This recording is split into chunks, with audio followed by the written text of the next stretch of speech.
શાસનપતિ શ્રમણ ભગવાન મહાવીર સ્વામીને મારા ભાવપૂર્વક વંદન. રાષ્ટ્રસંત પરમ ગુરુદેવને મારા ભાવપૂર્વક વંદન. સર્વ ઉપકારીઓને મારા ભાવપૂર્વક વંદન.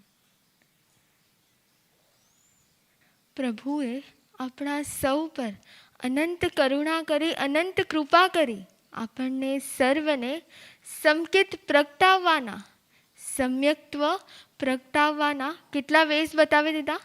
73 વેઝ બતાવી દીધા. 73 માર્ગ, જેનાથી આપણો જીવ મોક્ષમાં જઈ શકે. અને તેમાં પણ પ્રભુએ સ્વાધ્યાયના કેટલા પ્રકાર બતાવી દીધા? સ્વાધ્યાયના 5 પ્રકાર બતાવી દીધા. ભગવાને કહ્યું કે વાચના એટલે કે જ્યાં મારી સમજ અને પ્રભુની સમજ બંનેની સમજ એક હોય, જ્યાં જે પ્રભુ માને છે તેવું હું માનું, જ્યાં જે પ્રભુ સમજે છે તેવી મારી સમજ બને, તેને કહેવાય વાચના. તેના પછી ભગવાને કહ્યું પૂછના એટલે કે જે સમજથી હું એક થવા પુરુષાર્થ કરી રહી છું, તે સમજમાં જ્યાં જ્યાં મને ગુરુ સમજાવી રહ્યા છે, પ્રભુના શ્રી વચનો ગુરુદેવ જે સમજાવી રહ્યા છે, ત્યારે જ્યાં જ્યાં મને પ્રશ્ન આવે છે, નાનકડો પણ પ્રશ્ન, ભગવાને આમ કહ્યું છે પણ સાચે આમ હશે કે નહીં હોય, આમ હશે કે આમ હશે, નાના પ્રશ્નને પણ એ જ સમયે પ્રભુના શ્રી વચનોને જે પણ જિજ્ઞાસા થાય તે જ સમયે ગુરુને પૂછીને તેનું સમાધાન મેળવવું, એટલે કે પૂછના. તેનાથી આગળ વધીને ભગવાને કહ્યું છે સ્વાધ્યાયનો 3જો પ્રકાર એટલે કે પર્યટના એટલે કે જ્યાં હું પુરુષાર્થ કરી રહી છું કે પ્રભુની સમજ સાથે મારી સમજ એક થાય, તે પ્રભુની સમજ જે મને પ્રાપ્ત થઈ છે તેને વારંવાર શું કરવું? તેની વારંવાર રિવાઇઝ કરવું, તેને વારંવાર પર્યટના કરવી, વારંવાર યાદ કરવું, જેથી તે મારા અંતરમાં શું થતું જાય? તે મારા અંતરમાં સ્થિર બનીને પ્રભુની જેવી સમજ એવી જ મારી સમજ બની જાય. અને તેનાથી આગળ વધીને પ્રભુએ 4થો પ્રકાર સ્વાધ્યાયનો કહ્યો છે. શું પ્રકાર કહ્યો છે? અનુપ્રેક્ષા એટલે કે જેમ એક વ્યક્તિ અનુપ્રેક્ષા કરે કે હજી ક્યાં મારી સમજ અને પ્રભુની સમજ બંનેની સમજમાં ક્યાં હજી ડિફરન્સ રહી ગયો છે, હજી ક્યાં હું મારી સમજમાં જીવી રહ્યો છું, હજી મારે શું વધુ અપનાવવાનું છે જેનાથી હું પ્રભુની સમજને મારી સમજ બનાવી શકું. અને તેના માટે પ્રભુએ શું કહ્યું છે કે તેના માટે એક સાધક વારંવાર શું કરે? અનુપ્રેક્ષા કરે. તેના માટે એક સાધક વારંવાર ચિંતન કરે. અને તેનાથી આગળ વધીને ગઈકાલે આપણે સમજ્યો સ્વાધ્યાયનો 5મો પ્રકાર એટલે કે ધર્મકથા. તો ધર્મકથા એટલે શું? ધર્મકથા એટલે જે આત્માઓ પ્રભુની સમજને પોતાની સમજ બનાવીને આજ સુધી સિદ્ધ થયા છે, બુદ્ધ થયા છે અને મુક્ત થયા છે, તેવા આત્માઓની કથા સ્વયં સાંભળવી અને અનેકોને સંભળાવવી, તેને ભગવાને સ્વાધ્યાયનો કેટલામો પ્રકાર કહ્યો છે? 5મો પ્રકાર. અને તેનાથી આગળ વધીને આજે આપણે સમજશું સ્વાધ્યાયના જે 5 પ્રકારોની જે સાધક આરાધના કરે છે તેને શ્રુતની આરાધનાનો લાભ પ્રાપ્ત થાય છે. શ્રુતની આરાધના, વાચના, પૂછના, પર્યટના, અનુપ્રેક્ષા અને ધર્મકથા, સ્વાધ્યાયના 5 પ્રકારની આરાધનાથી શ્રુતની આરાધનાનો લાભ પ્રાપ્ત થાય છે. પણ આ શ્રુતની આરાધના, તે આરાધના કેવી રીતે બને? એકવાર એક પેરટ હોય છે, એક પોપટ હોય છે, અને તેના માલિક તેને શીખવાડે છે. શું શીખવાડે છે? તેના માલિક તેને શીખવાડે છે બિલ્લી આયે તો ઉડ જાના, બિલ્લી આયે તો ઉડ જાના. અને તે પેરટ રોજ આ વાક્યનું રટણ કરતો રહે છે. આખા દિવસમાં અનેક વાર એ પેરટ આ વાક્યનું રટણ કરતો રહે છે. અને બને છે એવું કે થોડા જ દિવસોમાં તે માલિકને કોઈ કામ અર્થે બહાર ગામ જવાનું થાય છે. અને તે સમયે જ્યારે ઘરમાં પેરટ હોય છે તે જ સમયે બાલ્કનીમાંથી શું આવે છે? બાલ્કનીમાંથી બિલ્લી આવી જાય છે. અને પેરેટ જેવો એ બિલ્લીને જોવે છે એટલે એને તરત શું યાદ આવે છે? તેને તરત તે વાક્ય યાદ આવી જાય છે કે बिल्ली आए तो उठ जाना, તે તરત રટણ કરવા લાગે છે. બિલ્લી આए તો ઉઠ જાના, બિલ્લી આए તો ઉઠ જાના, બિલ્લી આए તો ઉઠ જાના. બિલ્લી નજીક નજીક નજીક નજીક આવતી જાય છે અને એક ક્ષણે બિલ્લી પેરેટને પોતાના મોઢામાં લઈ લે છે. કેવું લાગશે આ પેરેટ આપણને? કદાચ એને તો જે એના માલિકે કીધું ને એ જ પાલન કર્યું છે, પરંતુ તેને તે શબ્દોને સમજ્યા છે પણ તેના પાછળના ભાવાર્થને, તેના પાછળના બોધને નથી સમજી શક્યો. અને માટે જ બિલ્લી આવે ત્યારે ખાલી માત્ર બોલવાનું નથી, પણ મારે શું કરવાનું હતું? મારે ઉડી જવાનું હતું. તે પેરેટને સમજાયું નહીં અને માટે જ શું થયું? તે પેરેટ શિકાર બની ગયો. આપણી વાત ચાલતી હતી શ્રુત આરાધનાની.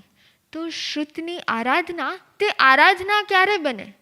આપણે વર્ષોથી પ્રવચન સાંભળીએ છીએ, પરંતુ તે પ્રવચન, જે પ્રવચન ગુરુદેવ આપણને સમજાવી રહ્યા છે, અનંત કરુણા કરીને પ્રભુના શ્રી વચનો જે આપણને ગુરુદેવ સમજાવી રહ્યા છે, તે માત્ર આપણા શ્રવણનો વિષય બની રહે છે કે ગ્રહણ થઈ રહ્યું છે? જ્યારે જ્યારે આપણી પ્રેક્ટિકલ લાઈફમાં કોઈ પણ સિચ્યુએશન આવે ત્યારે શું તે પ્રગટ થાય છે કે નથી થતું? ઘણીવાર થાય પણ છે ને ઘણીવાર નથી પણ થતો. કેમ? કારણ કે આપણે પણ ક્યાંક ને ક્યાંક શું કરીએ છીએ? તે પેરેટની જેમ આપણે માત્ર તેને શ્રવણનો વિષય બનાવ્યો છે, પણ તેને ગ્રહણ કરવાનો વિષય, જે સમયે ગુરુદેવ ફરમાવે ત્યારે માત્ર શ્રવણ નહીં પણ ગ્રહણ કરવું જોઈએ. તો હવે આ શ્રવણના વિષયથી ગ્રહણના વિષયમાં કઈ રીતે આગળ વધવું? હવે પ્રશ્ન છે કે શ્રવણના વિષયથી હું એવું શું કરું કે જેનાથી જ્યારે જ્યારે મને પ્રભુના શ્રી વચનો પ્રાપ્ત થાય ત્યારે તે માત્ર મારા કર્ણ શ્રવણ ન કરે, પણ તે મારા અંતર આત્મામાં ગ્રહણ થઈને તે મારી સમજ બની જાય. જે પ્રભુની સમજ છે તે મારી સમજ બની જાય. તેના માટે શું કરવું જોઈએ? તેના માટે જ્યારે જ્યારે પ્રભુના શ્રી વચનો, આજે કદાચ આપણને પ્રભુ નથી મળ્યા, તે આપણું દુર્ભાગ્ય છે. તે આપણું દુર્ભાગ્ય છે કે આજે આપણને પ્રભુ નથી મળ્યા, પરંતુ આજે આપણને ગુરુનો યોગ થયો છે, એક વિરાટ વ્યક્તિત્વનો યોગ થયો છે, જે આપણને પ્રભુ સુધી પહોંચાડે છે. પ્રભુના શ્રી વચનોને જે આપણા સુધી પહોંચાડે છે, જે આપણને સમજાવે છે. તો તે સમયે આપણે અહોભાવે શું પ્રાર્થના કરવી જોઈએ? અહોભાવે આપણા અંદરથી એક જ ભાવો પ્રગટવા જોઈએ. હે પ્રભુ, આજ કદાચ આપનો યોગ નથી થયો, પણ હે પ્રભુ, આજ મને આપના શ્રી વચનોનો યોગ થયો છે. આજ આપની સમજ સાથે મારી સમજને એકાકાર કરવાનો યોગ થયો છે. ત્યારે હું મારા સર્વ યોગોથી, મારા મન, વચન અને કાયાના સર્વ યોગોને આપની સમજને મારી સમજ બનાવવા માટે સ્થિર કરી રહી છું. જ્યારે આવા ઉત્કૃષ્ટ અહોભાવ સાથે, આવા ઉત્કૃષ્ટ વિનયભાવ સાથે જ્યારે આપણે ગુરુદેવના શ્રી મુખેથી પ્રભુના શ્રી વચનોને ગ્રહણ કરીએ, ત્યારે ધીરે ધીરે શું થાય? ત્યારે ધીરે ધીરે આપણી અંદરમાં તે પ્રભુના શ્રી વચનો સ્થિર થતા જાય. અને તેનાથી આગળ વધીને પરમાત્મા કહે છે કે જેમ જેમ આપણી અંદર ઉત્કૃષ્ટ વિનય પ્રગટ થાય, ગુરુના શ્રી વચનો સાંભળતા સમયે ઉત્કૃષ્ટ વિનય પ્રગટ થાય, એટલે તરત જ આપણે જે પુરુષાર્થ કરતા હોય તે ધીરે ધીરે શું થવા લાગે? તે ધીરે ધીરે સિદ્ધ થવા લાગે. શ્રુતની આરાધના સાર્થક ત્યારે જ થાય જ્યારે આપણે વિનય ભાવે ગુરુના શ્રી વચનોને ગ્રહણ કરીએ. અને તેનાથી આગળ વધીને પરમાત્મા કહે છે કે તેને ગ્રહણ કરવા માટે હજી મારે શું કરવું જોઈએ? હજી એવું હું શું પુરુષાર્થ કરું જેનાથી ભવિષ્યમાં પણ મને ગુરુનો યોગ થાય, ભવિષ્યમાં પણ મને પ્રભુના સાનિધ્યનો યોગ થાય? તેના માટે ભગવાને શ્રી દશાશ્રુત સ્કંદ સૂત્રમાં કયું આગમ? શ્રી દશાશ્રુત સ્કંદ આગમમાં ભગવાને 5 પ્રકારના નિયમો બતાવ્યા છે. 5 પ્રકારના અભિગમ બતાવ્યા છે, જેનું પાલન કરવાથી અવશ્યપણે આપણને ભવિષ્યમાં પ્રભુનો અને ગુરુનો યોગ થઈ શકે.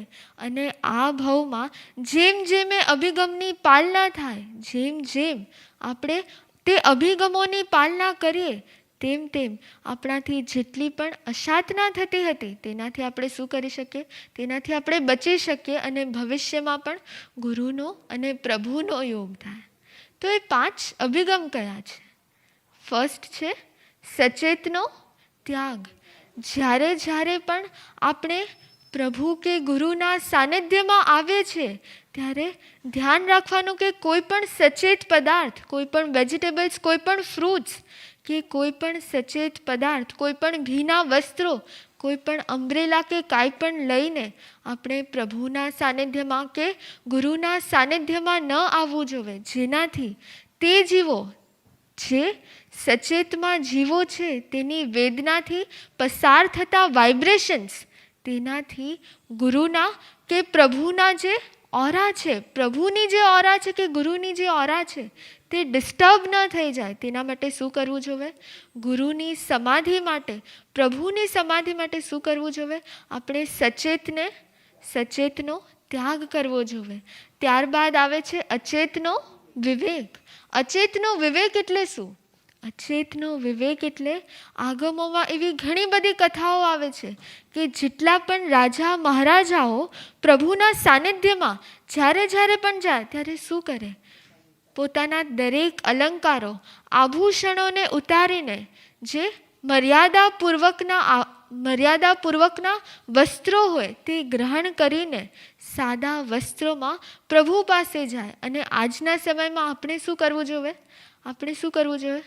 ફોનને સાયલન્ટ કરીને અથવા તો ફોનને સ્વિચ ઓફ કરીને અને તેની સાથે સાથે જેટલી પણ વસ્તુઓ એવી લાગે, જેટલા પણ પદાર્થો એવા લાગે જેનાથી અવાજ થઈ શકે છે, કોઈ એવી બેગ છે કે કોઈ એવી પ્લાસ્ટિકની વસ્તુઓ છે, તે બધાને શું કરવું જોઈએ? તે બધાને બહાર રાખીને જ પ્રભુ કે ગુરુના સાનિધ્યમાં આવવું જોઈએ. અને તેની સાથે સાથે કદાચ ક્યારેક એવું બને કે આપણે પ્રભુ કે ગુરુ પધારી જાય તેના પછી આપણે આવીએ, તો તે સમયે શાંતિથી ચેર પર પાછળ આવીને બેસી જવું જોઈએ. ચેરનો જરા પણ અવાજ ન કરવો જોઈએ. મારા ગુરુને કે મારા પ્રભુને મારા યોગો થકી અંશ માત્ર પણ અસાધના ન થવી જોઈએ. અને તેનાથી આગળ વધીને ભગવાને ત્રીજો અભિગમ કહ્યો છે અને તે છે મુખવસ્ત્રિકા, ઉત્તરાસંગ. જ્યારે જ્યારે હું પ્રભુના સાનિધ્યમાં જાઉં છું કે ગુરુના સાનિધ્યમાં જાઉં છું ત્યારે મુખ પર શું હોવી જોઈએ? મુખવસ્ત્રિકા હોવી જોઈએ અથવા તો મુહપત્તી હોવી જોઈએ, જેના થકી જે પ્રભુ કે જે ગુરુ વાયુકાયના જીવોની હિંસાથી તેઓ બચી રહ્યા છે તેમની સામે આપણે પણ શું કરવું જોઈએ? વાયુકાયના જીવોની હિંસા આપણા મુખેથી પ્રગટ થતા શબ્દો અને કદાચ ક્યારેક શરદી ઉધરસ હોય તો આપણું ઇન્ફેક્શન ગુરુને કે તે સંતસતીજીને ન લાગી જાય, જેના થકી જેવો તે કરી રહ્યા છે, જીન શાસનની પ્રભાવના અનેકો લોકો સુધી પહોંચાડી રહ્યા છે, જો આપણે ઇન્ફેક્શન બનીને જઈએ તો શું થાય? એમને ઇન્ફેક્શન લાગે અને જીન શાસન જેટલા લોકોને ન પ્રાપ્ત થાય, જેટલા સમય માટે તે ન પ્રાપ્ત થાય, તેની અસાધનાનું પાપ કોને લાગે? તેની અંતરાય આપણને લાગી જાય. અને માટે જ પ્રભુએ કહ્યું છે કે ઉત્તરાસંગ, મુખ વસ્ત્રિકા પહેરીને પ્રભુ કે ગુરુના સાનિધ્યમાં જવું. તેનાથી આગળ વધીને ચોથો અભિગમ ભગવાને શું કહ્યો છે? અભિગમ. આજ ઘણા બધાના હાથ શું છે? ખુલ્લા છે. બધાના હાથ દેખાડશો એકવાર? કેટલું અંતર છે બંને હાથ વચ્ચે? જેટલું અંતર આ બંને હાથ વચ્ચે છે એટલું જ અંતર જ્યારે આપણે ગુરુના સાનિધ્યમાં ખુલ્લા હાથે બેઠા હોઈએ, કે પ્રભુના સાનિધ્યમાં ખુલ્લા હાથે બેઠા હોઈએ, ત્યારે એટલું જ અંતર આપણા અને ગુરુ વચ્ચે કે આપણા અને પ્રભુ વચ્ચે હોય. પણ જેવો આપણા હાથ અંજલિકરણની મુદ્રામાં જોડાઈ જાય, એટલે જેવા બે હસ્ત જોડાય, એટલે માત્ર બે હસ્ત નથી જોડાતા, પરંતુ શું જોડાઈ જાય છે? ત્યારે આપણું અને ગુરુનું, આપણું અને પ્રભુનું હાર્ટ જોડાઈ જાય છે. અને માટે જ જ્યારે બે હાથ ખુલ્લા રાખીને પ્રભુના શ્રી વચનો ગ્રહણ થાય, ત્યારે કદાચ તે શ્રવણનો કે તે કર્ણનો વિષય બને છે. પણ જ્યારે અંજલિકરણની મુદ્રામાં આપણે પ્રભુના શ્રી વચનોને શ્રવણ કરીએ, ત્યારે શું થાય છે? ત્યારે તે દરેક જ્ઞાન, તે દરેક સમજ, તે માત્ર પ્રભુની સમજ નથી રહેતી, પણ તે આપણી સમજ બનીને આપણા અંતરમાં ઉતરી જાય છે. અને માટે જ શું પુરુષાર્થ કરવાનો? જ્યારે પણ આપણે પ્રભુના સાનિધ્યમાં જઈએ, ગુરુના સાનિધ્યમાં જઈએ, માત્ર ઉપાશ્રય કે ધર્મ સંકુલમાં આવીને નહીં, પરંતુ જેવું તેનાથી થોડોક ડિસ્ટન્સ હોય ત્યારથી જ આપણા હસ્ત શું થાય? આપણા હસ્ત જોડાઈ જાય, આપણું મસ્તક ઝૂકી જાય. આજ કદાચ પ્રભુ નથી મળ્યા, પણ મને ગુરુનો યોગ થયો છે, જે મને પ્રભુનો યોગ કરાવે છે. તેમના સાનિધ્યમાં ઉત્કૃષ્ટ વિનય ભાવે, ઉત્કૃષ્ટ અહોભાવે, ઉત્કૃષ્ટ અંજલિકરણની મુદ્રામાં મારે તેમના સાનિધ્યમાં જવું છે. અને પ્રભુની સમજને મારે મારી સમજ બનાવવી છે. આવા ઉત્કૃષ્ટ અહોભાવ અને તેનાથી આગળ વધીને પ્રભુએ 5મો અભિગમ કહ્યો. કયો અભિગમ? મનની એકાગ્રતા. મનની એકાગ્રતા. આપણે જ્યારે પણ પ્રવચન સાંભળીએ, ત્યારે શું બને? આજુબાજુમાં કોણ આવી ગયું? ક્યારે આવ્યા? કયા સમયે આવ્યા? માસ્તરજીનું પ્રવચનની 5 મિનિટ થઈને પછી આવ્યા કે 10 મિનિટ થઈ પછી આવ્યા? એ પણ આપણને ખબર હોય. પણ પ્રભુ કહે છે કે જ્યારે તમને પ્રભુના શ્રી વચનોનો યોગ થયો છે, ત્યારે ઉત્કૃષ્ટ અહોભાવે, ઉત્કૃષ્ટ અહોભાવે, માત્ર કાયાના યોગથી નહીં, પરંતુ મન, વચન અને કાયાના 3 યોગ જ્યારે પ્રભુના વચનોને સાંભળવા આતુર હોય, પ્રતીક્ષા કરતા હોય, અને પ્રભુના વચનો સંભળાતા હોય, ત્યારે મન જ્યારે એકાગ્ર થાય. એકાગ્ર ક્યારે થાય? જ્યારે અંજલિકરણની મુદ્રા થાય. ત્યારે જેવું તે એકાગ્ર થાય, એટલે ધીરે ધીરે પ્રભુની સમજ તે આપણી સમજ બનવા લાગે. મનની એકાગ્રતા કેમ કરવાની? મનની એકાગ્રતા કેમ કરવાની? કારણ કે જેમ જેમ મનની એકાગ્રતા થાય ને, ત્યારે જ શું થાય? જેવું મારું મન, જેવું પ્રભુનું મન, તેવું મારું મન બનતું જાય. જેવું મારું મન, તેવું પ્રભુનું મન બનતું જાય. મનની એકાગ્રતાથી મન એક થતા જાય. અને જેમ જેમ મન એક થાય, તેમ આપણી વિચારધારા અને પ્રભુની વિચારધારા છે તેવી આપણી વિચારધારા બનતી જાય. અને જેમ જેમ આપણી વિચારધારા પ્રભુની વિચારધારા જેવી બનતી જાય, તેમ તેમ શું થાય છે? તેમ તેમ આપણો નેચર પણ જે સિદ્ધાંતો પ્રભુએ કહ્યા છે, એ સિદ્ધાંતોને આપણે પણ શું કરી શકીએ? એ સિદ્ધાંતોનું આચરણ આપણામાં આવતું જાય. અને જેમ જેમ આચરણ આવે, એમ આપણો નેચર પણ કેવો બની જાય? કેવો બની જાય? પ્રભુ જેવો નેચર બની જાય. જેવો પ્રભુનો નેચર, તેવો મારો નેચર. અને એના માટે શું કરવાનું? એક પુરુષાર્થ, મનની એકાગ્રતા. અને માટે જ શું કરવાનું? જેવો પ્રભુનો નેચર, તેવો મારો નેચર. જેમ જેમ આપણો નેચર એક થતો જાય, તેવું શું થાય? તેમ તેમ શું થાય? તેમ તેમ જેવું પ્રભુનું સ્ટ્રક્ચર, તેવું આપણું સ્ટ્રક્ચર થતું જાય. આજ આપણે સૌ જ્યારે નિહાળીએ છીએ કે જેમ આપણે પરમ ગુરુદેવને નિહાળીએ, તો ધીરે ધીરે શું થઈ રહ્યું છે? તેઓ તપ સમ્રાટ ગુરુદેવની રેપ્લિકા બની રહ્યા છે. તો તે ક્યારે થાય? જેમ જેમ ઉત્કૃષ્ટ વિનય ભાવ અને મનની એકાગ્રતા સાથે ઉત્કૃષ્ટ વિનય ભાવ ભળે છે, ત્યારે જેમ નેચર એક થાય, એમ સ્ટ્રક્ચર પણ એક થતું જાય. અને જેમ જેમ નેચર એક થાય, એમ આપણું ફ્યુચર પણ જેવું પ્રભુનું ફ્યુચર છે, જેવા પ્રભુ આજ છે, તેવું આપણું ફ્યુચર બનતું જાય. અને માટે જ મનની એકાગ્રતા. કદાચ પહેલા 4 અભિગમ કયા હતા? સચેતનો ત્યાગ, પછી અચેતનો વિવેક, અંજલીકરણ, ઉત્તરાસંગ. આ 4 તો કદાચ કાયાથી કરવાના હતા, એટલે કદાચ તે 4 અભિગમની પાલના તો સહજ હોય, પણ તેનાથી પણ વધારે મનની એકાગ્રતા. જ્યારે મને પ્રભુના શ્રી વચનોનો યોગ થવાનો છે, જ્યારે મને પ્રભુના શ્રી વચનોનો ગુરુના શ્રી મુખેથી યોગ થવાનો છે, ત્યારે શું કરવાનું? ત્યારે 10 મિનિટ્સ પહેલાં, 15 મિનિટ્સ પહેલાં જ પ્રવચન હોલમાં આવીને શું કરવાનું? આજે મારા ગુરુ મને શું સમજાવશે? આજે પ્રભુની કઈ સમજને મારામાં તેઓ સ્થિર કરવા માટે આવવાના હશે, પધારવાના હશે, તેનું શું કરવું જોઈએ? જેમ તેની અનુપ્રેક્ષા થાય, તેનું ચિંતન થાય, એમ જ્યારે ગુરુદેવ પધારે ત્યારે આપણા મનની એકાગ્રતા સહજતાથી થવા લાગે અને તેમના દ્વારા પ્રગટ થતા શ્રી વચનો આપણામાં સ્થિર થવા લાગે. અને માટે જ આપણે આજે સૌએ શું કરવાનું છે? આજે સંકલ્પ કરવાનો છે કે ભવિષ્યમાં પણ આપણને સૌને પ્રભુનો યોગ થાય, ગુરુનો યોગ થાય. તેના માટે આપણે સૌએ સંકલ્પ કરવાનો છે કે આપણે સૌ 5 અભિગમની પાલના કરશું.